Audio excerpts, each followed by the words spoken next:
Inspire.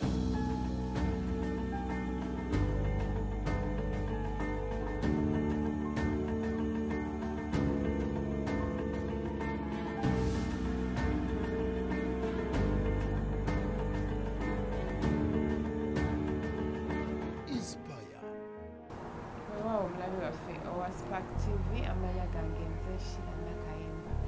Noraleero tuleetedde programu ya Inspire abakyala babeera bagabana naawe. Sijja bayita bakyala, abawala abato babeera bagabana naawe their experiences. Omanyi twesiba nnyo ku bakyala abakuze abalina bye beekoleddewo nga balina kale ebintu bingi bye balagawo. But these young girls are also going through a lot.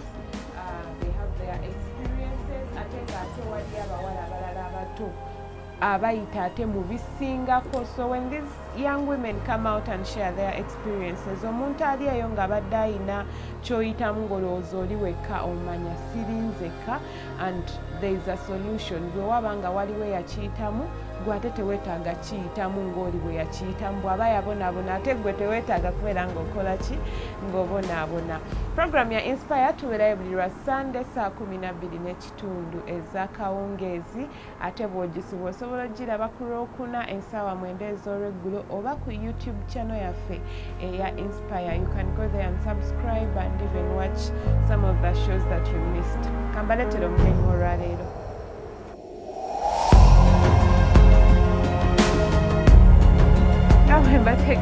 I have a special guest today. She has a unique story compared to what I've been bringing, but I'm sure you're excited. You'll be excited to hear her story. Welcome on Inspire. Thank you so much for hosting me, Stellah. Yeah, so tell us about yourself. My name is Stellah Kamakune. Kamakune Stellah. Yeah, I'm in Toro, my tribe. So, yeah, I'm a lady of so many things. I do quite a number of things, but I'm a marketer. I work with a company somewhere as a marketer. But again, I do quite a number of things. So I do farming. I'm a member of quite a number of clubs around. I'm a hiker, and and I'm passionate about doing charity as well. Yeah, so that is the biggest thing. What is it with young women? They like participating in so many things. What is it about so many things? Why not specialize and do one thing? I think in that course of trying out so many things, it's as if we are trying to find ourselves, because in the journey we all have different journeys, but you might find that you might be thinking you have something that you do or you like doing, but again throughout that journey and the experiences that you go through and the challenges that you go through, that is where you find your real self. So that is why we try out so many things. Young women, not even women, young people nowadays like trying out so many things, and that's why I told you young women have different experiences. So if we share, if you're out there and you're trying out this, it has failed, try out something else, try out the other thing. You never know what will work out. So tell us your journey. My journey, I don't know where to start. I don't know. But yeah, I'm a daughter of a parent. We are two, me and my brother. We're two from my mother's side. I grew up in a very humble home. In the Mutungo village. I usually call it a village because it is now just transforming to be a town, but yeah, that is where I grew up from. I grew up with my grandmother. I attended quite a number of schools around, community schools around. I did my primary at Infant's Joy, and then my primary 7 I started at Mutungo Valley. it vanished. It no longer exists. So my secondary I did at Progressive Italy. That is where I did it from my senior 1 to senior 6. Then later on I went to Makerere. I did a bachelor's in arts and humanities, and all of a sudden after my degree things changed, things transformed. I ended up practicing to be a marketer, and that is what I do now. So you did which course at campus? Bachelor of Arts in Humanities. And you ended up being a marketer. Yeah. Yes. So yeah, the journey, the reason why I ended up to be, it's actually a funny thing, because that is being a marketer is one of the things that I never liked doing, because of the challenges that marketers go through, the hassle, the hardships. But now that I've literally gone through it, it is quite a very recommendable job that I would recommend anybody to do, because it introduces you to so many people. And I used to be that very shy person from my primary to even secondary to even university, but this job has elevated me. So why did you choose to go the other way around? Like I said, I used to be a very shy person. So when I finished my campus, there was an auntie of mine. He told me there is quite a number of jobs openings. Why don't you try them out? But many of them had to do with marketing, and the companies were just starting off. So I was like, okay, since I've just finished campus, let me go and try it out. So from that is where I ended up getting the experience, and yeah, here I am. Yeah. Okay, so omanyi ku Luganda? Yeah, Dubai. You know, when we start off with English, sometimes I forget, and my mom is always complaining, but the program is supposed to be in Uganda. Yeah, so njagala tubulire right now chokola, then we build up from that story. Okay. So I run a number of places to Uganda. Yeah, you can mix. I really find it hard to explain it in Uganda, but we shall get there. So I involve myself in quite a number of charities, and that I do. I also belong to a charity organization which me and my friends belong to. We just started off 3 years now. This is going to be our 3rd year running. But on paper it is 2 years, because at first it was, you know, like you said, vibe. So it was vibe, and then it happened during COVID, and people were not working that much. Kati tuli ku Twitter Spaces wezajira COVID, you know, that intense those Twitter we are going X Spaces, oh my X Spaces wezajira, and zalina vibe nyingi. So kati buli omu tuli waka temina kyakola kyamaanyi nnyo, buli omu anoonya kintu kimumaking akuba busy. So nange bwe nagendera ku Twitter nensanga Spaces, nensangako abantu bendali simanyi, naye era okufuna like groups of people mwesanga kati nga wetwesanze somewhere, and then nemwebuuza. That is where friendship grows, builds on. So kati naffe twesanga ku Twitter Spaces, and then omu ku bannaffe kale ne tubeera nga tulina conversations za njawulo. Usually, if I might take you back, usually charity abantu abazikola babeera abantu nga kale bakozeemu nga bakuzeekuzeemu. Lwaki ennaku zino abawala abato beetanidde nnyo charity organizations? Kale lwakuba nti sigamba nti oba beetanidde nnyo, naye ndowooza baalinga babikola naye nga people are not there to see what they are doing. Kati oyinza okwesanga now, because of social media trends eziriko, kati olaba nga abantu bapostinga, but people have been doing quite a number of them. Lwakuba nti babadde tebalina like that open space okusharinga biki.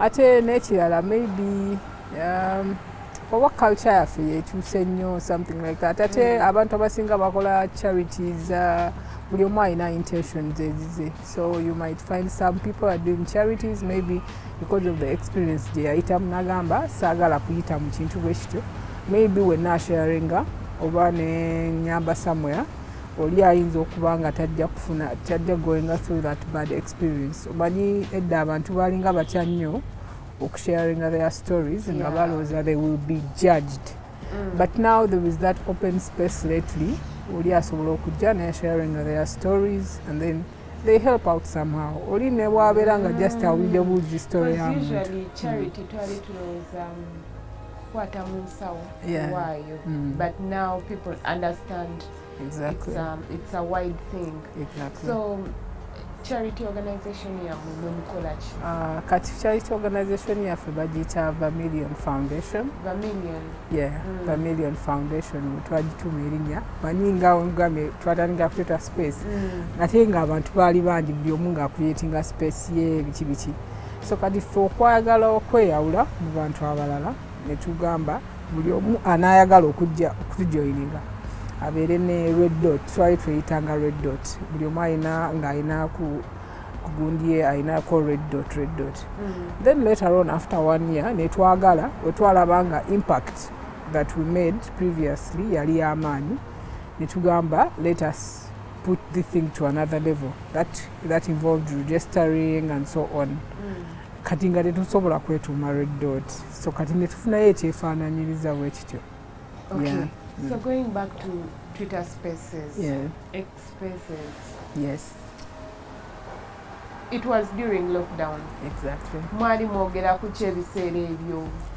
Ebiseera ebyo twali abasinga baali boogera nnyo ku by'emipiira abalala ne boogera ku experience za covid omanyi covid we yagera nga waliyo mystery gyali taliyo buli omu ng'agamba kale ate ng'abantu be twali twogera nabo ngasiga nti baba bali mu Uganda okolinza okwesanga oli atapinze ini oba ali Dubai oba yatapinze ini oba ali Kenya oba ali Rwanda kale nga buli omu akubuulira engeri ensi zaabwe zezifaanaganamu but then ekyenjawulo ekyabaawo we twatandikira okugamba nti tukole this charity waliyo omu ku muntu eyajja n'atapinga in our spaces yayina muganda we ng'alina autism so natuukirira omu yali hosting a space na reaching out in the inbox namugamba mbadde nina party gye njagala okukola waliyo essomero liri awo Entebbe likuuma abaana balina autism mbadde njagala bakolera party kuba nalina muganda wange alina autism naye tebamufaako n'afa so kati mbadde njagala just gendayo eyo to spend time with the people n'abaana abo abalina autism just to show them love nagamba okay that is a good initiative kati ku space gye twali tulina that day najja n'atubuuza banaye waliwo n'omuntu n'omuwana amanyi ekigambo autism oba syndrome ya autism nga ffenna tetubimanyi even me myself I didn't know about that syndrome ng'abasinga tetubimanyi okay so kati n'alabanga naye this is surprising kijja kitya nga abantu bangi tebabimanyi ekyatuyamba nti still mu bantu be twali tuli nabo mwali mulimu ng'abalimu ba doctors kati omu eyali doctor najja n'atunnyonnyola n'atugamba bulinganga bulwadde bwa bwongo bukwata mwana ng'akyali muto kale obwongo bubeera ebiseera ebisinga abamu tebufunctioninga nga normal person ate abalala ne bubeera nga buli high akale nga intelligence y'amaanyi nnyo to the normal person so kati ne tugenda nga tuyiga bwetyo and he was like okay so apparently not everybody knows about this so kati ne tugamba okay katubuuze n'abantu abalala so every day that passed on nga wetujja ku space tugamba bannaye waliyo n'omuwana amanyi obulwadde bwa autism kale nga kijja kale ne tulaba nga kitukutteko nnyo nti naffe kennyini tugambe nti abasobola okutapinga in social media kuba osuubidde nti omuntu ayinza okuba nga atapinze into social media biki bakola research y'amaanyi ate bayinza okuba nga naye nga naffe tetubumanyi now imagine someone up there who cannot access such information so kati awo we twasinzira ne tugamba kirabika ndowooza twetaaga okusomesa abantu ku bino so badokita ne bajja nga batuyigiriza bakwano baffe abasawo nga batugamba still on spaces. So basically kyatandikira ku autism. Yeah. Ne mugenda nga mugejja ku like different topics. Yeah, but ekyo kyennyini kye twateekako essira because up to now the campaigns that were running za autism kuba twagenda okulaba nga gap y'amaanyi si bantu bangi ababumanyi obulwadde ate nga bu affectinga nnyo so many people. Ojja kusanga mu African setting yaffe wano nti abantu abasinga abalina such syndrome babiteeka nnyo ku witchcraft nti oli bamuloga basaddaaka omwana we ebitebo bwe bityo.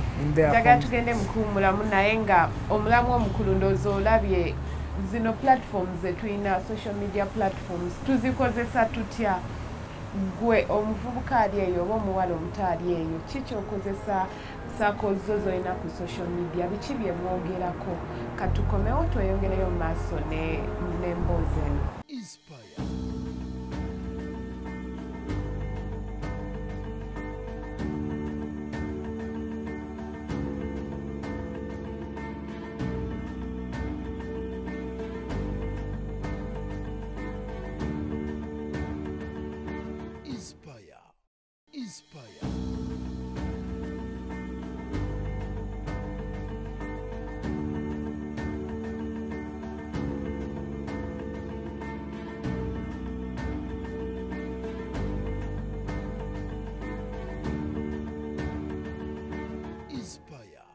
Wow, this is a very beautiful place to tukoledde wano ku Dynasty Lounge kisangibwa wano Wampewo Avenue.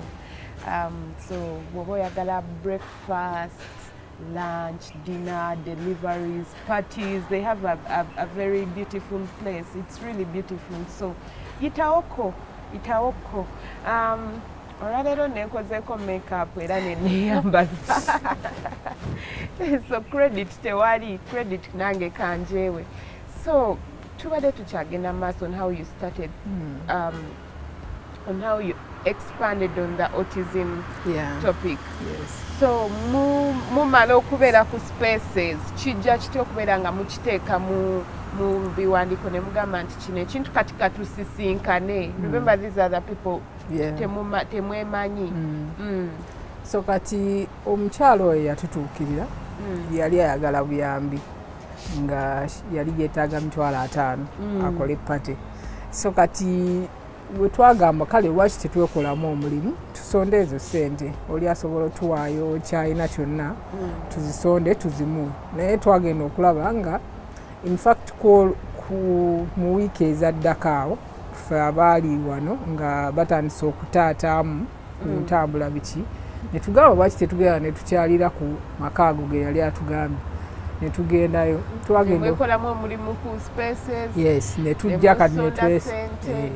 So kati mu process eyo y'okusonda ssente twafunawo obudde ne tugamba tugende tukyalira amakaago era we twagenda ogakyalira twagenda okulaba nga abantu tuli eno oyinza okubeera ewakaawo osobola okufuna kyolya breakfast, lunch, supper, oyina ebintu mu nnyumba. Ebiseera ebisinga tutera nnyo okugula engoye lusi lwakuba walulabye nga lufaanana buno naye n'otuuka ewaka n'olwambalamu lumu n'olusuula awo n'oleka n'otaddamu naddwambala.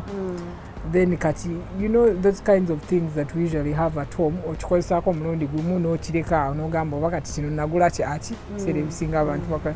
So kati twagenda okukyalira amaka awo ne tusanga nga tebajja kwetaaga $5,000 gokka bakolera pati nga waliyo n'ebirala bibyetaaga basic needs, food, they needed clothes. Ate n'abaana abasinga omukyala yali atugamba nti abaana abasinga ayinza okwesanga ku makya agulawo geeti ye ng'asanze oli yamusuulidde awo omwana. And because of that stigma that we usually have in the communities, kubajja kwesanga nti obulwadde bali tebabumanyi oli alowooze nti omwana w'ekisiraani agenda amusuule. So kati we twagenda twagenda okulaba nga si kyekyo kategeeta. So we twakomawo ne tuteeringa naffe story still on spaces ne tubuulira abantu ffe abasobola okugendayo. netugamba okay so katulwaki tetukitwala mu maaso tusonde sente zonna ze tunasonda tetujja kweteekako target nti ya mitwalo bweziti then tugule ebintu kuba bali betaaga bitabo bitebwe bwana kusomerako mifaliso mmere wetutyo so kati bwetutyo twatandika ani mukama yatuyamba twasobola okufuna sente akawerako netugenda netubigula netubibatwalira netukola ne party nabo kati naffe kenyini abaali tebamanyi bulwadde obwo we are inspired from there netugamba okay so we are outside here we might not have everything but there is someone who is even worse than you and the only thing they need is just someone to show them that they love them and that they care for them. So that is where we started our familial organization. We said like, okay, so I think we need to take this away from just having spaces and collecting money. Tukomewo mu communities, tusomesa abantu ku syndrome eno eya autism. Ennaku zino ebiseera ebisinga whenever I talk about autism, waliwo mukwano gwange yambuuza naye Stellah olina autism oba nedda lwaki obikola bino ebintu so kati you can imagine it is not because that I went through the process or I have autism but because I know that I might not be perfect in something but at least whatever I have I can literally transform someone's life somehow. Newembelanga simwade like so much money or billions, but it is always fulfilling when someone akugambye thank you, God bless you. It might be even better than all the money that they might want to give you. Yes. So when it came to registration, your people from different backgrounds, too close, when it came to registration, much kolamutya. When you have always enkaya director enkaya nazo tezisobola kubula like in anything that is starting up. Nayenga ennaku zino tutera nnyo gamba we usually say if you know your why that people will join you. So katife we found our why and we want to advocate for autism all over, not necessarily in our communities but the whole country as well. Perhaps if everything goes well we can spread it all around the world. You never know. We're not limiting ourselves. So kati ezo nkayana zajjamu naye omuntu obeera omanyi kyoyagala ate nga naawe olaba ku mutima kyekyo kyosobola okiwulira nti yekikwatako you can join. So kati those are the people that we have right now. We have people from different in fact abasinga abaali naffe bakita ne bakivaako because for them it was all about vibe and nekiggwa mu covid kyaliwo but they moved on. Exactly. Right now they moved so on. How many are you? We are approximately 30 but the number is still growing. Quite many because wetubeera tuli eyo communities whenever we get a chance kuba oli ayinza okwesanga ayinza okugamba nti nange nandyagadde okujoininga ekibiina kyo nga teka eddoboozi kuba bagamba eddoboozi eryawamu litabula wala nnyo okusinga eddoboozi eryomu oba ababiri so kati tetugamba nti tuli ffeka tuba tuli 30 so the organization is still young kuba nkugambe guno mwaka gwaffe gwakusatu nga turunninga. So we welcome everybody to come and join us. Bintu bingi nnyo ebyokukola kuba oyinza okwesanga kati olaba nze siri musawo kati ojja kwesanga waliyo abasawo abasobola okunyonnyola obulwadde bwa autism in depth ate nze kyesitasobola kukola so kati ojja kwesangayo kati nze ndi marketer. I talk a lot. Marketers batugala twogera nnyo so I talk a lot kati ojja kwesanga nze ekyengattawo ku organization kwogera kusharinga stories ne mu bantu abalanga wompadde omukisa okujjano kusharinga story ate ojja kwesangayo omulala agamba nze nsobola okugenda mu companies and I do out drafts and then I call them up to come and join us also in adding the voice kati ojja kusanga ate waliyo omulala agamba nze mu graphics ndi wa tabbu n'olaba those nice photos that you send n'osanga oli agamba nze photographer I will take a so kati tuli bantu banjawulo tukola bintu byanjawulo naye lwakuba nti ffenna kyatukwatako ne tugamba leka ffenna tujje wamu tugatte amagezi tulabe nga tusobola okusomesa n'okukyusa obulamu bw'abantu. Naawe omuwala ali eyo olabye engeri gy'osobola okukolaganamu ne banno oyinza okuba olina ekirooto naye nga tosobola kikola bw'omu. Bano fine bayinza okuba nga baali ku spaces then ekintu ne kijja ne babeera nga bakikwasaganya bombi naye kati gweoyinza okuba nga naawe oli eyo olina idea naye nga tojja sobola gikola ki kugikola wekka. How about you share with others? Tekiri nti omuntu alina kufiira ku kintu yekka. You can work with others. So I think I will host you on World Autism Day. We go deeper into autism, but for now we are going to look at, I want us to focus on the foundation and how you've been able to build it. What are some of the challenges musanze okolagana awamu? Lwakuba nti kati because now that you talked about it mukola ebintu ebyenjawulo. Exactly. Challenges ezisinga nti kuba nti the fact that ffenna tuli tuva mu different genres of workspaces kyekisooka ate ne communities, different communities. Kati buli omu ajja kwagala to do things the way they think they know how best to do them. So kati challenges wezijjira nti ne challenges singa kuva mu communities as well kuba abantu abasinga tebamanyi what autism is. Ate ebiseera ebisinga osanga omuntu ayina omwana oba omuntu family member ayina such a syndrome okumuconvincinga okujja okuteeringa their story and how they are taking care of that kid kituzibuwalira nnyo kuba like I said because of the community stigma nti bajja abaana abatwalanga kisiraani oba oli ebiseera ebisinga twateranga nnyo balabanga mu maka g'abantu agali well off kati oli n'alowooza nti oyo alabika yasaddakayo omwana wafune sente. Many people have that kind of family erimu omwana bwati batera okubeera abagagga. Thank you very much. So that kind of stigma eyo making such parents okuhidinga. Ekisooka ahidinga tayagala abantu bamanye nti alina omwana bwatyo ate tasobola opening up even their homes ajje nti oba ateringeza so nga ate such people bebasaanye okujja ne babuulira abantu nti yes tulina abaana we bati but they're also kids like any other.